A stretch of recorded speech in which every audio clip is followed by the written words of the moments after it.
All right, I'm gonna be going over how to build strength for your pull-up and how to progress in your pull-up.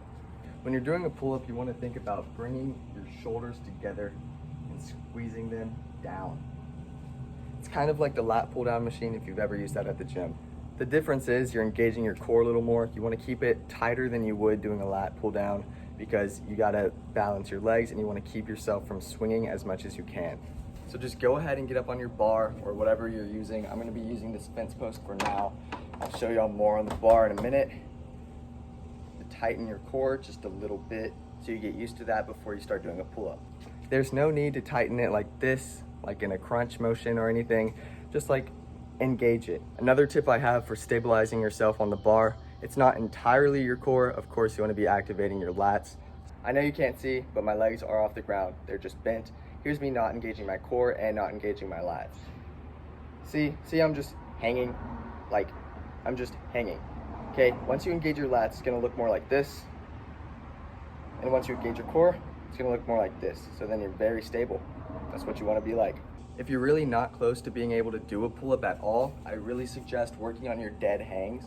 A lot of people forget about this, but it will build your grip strength and it will help your stability. If you're good with that, but you can't really do many pull-ups in a row, or you can't do one pull-up, I really suggest working the negative and using resistance bands. Working the negative is gonna look like this. You wanna jump up on the bar and then slowly go down.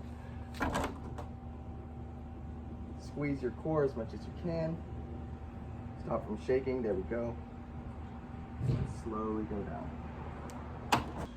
I actually don't have a resistance band on me right now, but the way that you use that is you just put it over your bar and then put one side through, pull it down, and then step in it.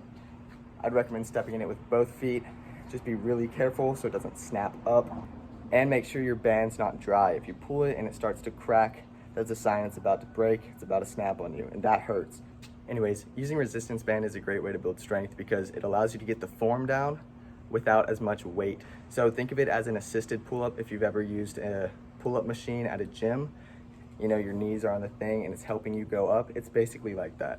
I use resistance bands for my muscle ups and it helped a lot because I got the form down. All right, let me talk about the squeeze in your back for a second.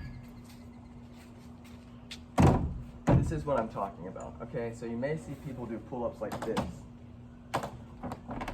You don't want to do that. Don't do that. Think of it as depressing your shoulder blades and bringing it all the way back until there's a squeeze at the top. When you really get a good squeeze, you should be able to feel it down here.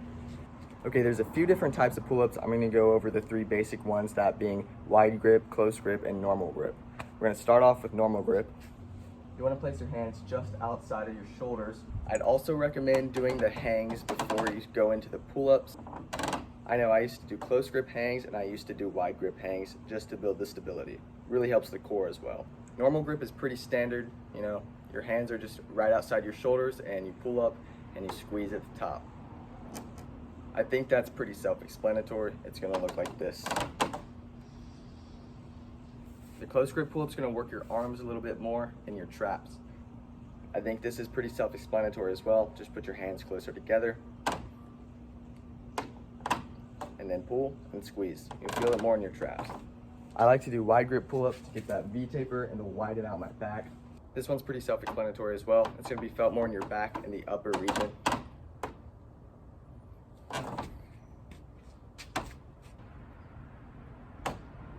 Still get that squeeze down here just a little. One thing that a lot of people forget is the form, okay? You don't wanna just be focusing on squeezing. You wanna make sure you're getting a full range of motion. So go all the way up and go all the way down. That means you start from a dead hang, you put your chin over the bar, and you go all the way back down, and then you keep going. That's gonna increase your pull strength a lot more than doing half reps. I'm gonna cover this as well because I know someone's probably gonna comment about it. How should I grip the bar? Should I grip it like this? Should I put my thumb over the bar? Should I do underhand grip or what? First, underhand grip, that's gonna be a chin up. It's gonna work more your biceps, but it's still good for your back. Incorporate them if you want to. It's not really a problem. I don't know if this works for other people, but it works for me, so I'm just gonna go ahead and share this. I put my thumbs over the bar rather than around the bar because it takes the load off my forearms and my biceps, and I feel it more in my back. So it looks like this rather than like this. That's just me though, and it's become habit. Do whatever works for you. You're literally just pulling straight up, squeezing, and going back down. There's this variation that I do that looks more like this, where you really engage your lats before.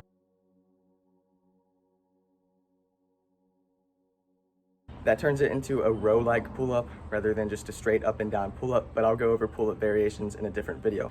I hope this has helped some of y'all. Leave questions down below and I'll get to them as best as I can. So yeah.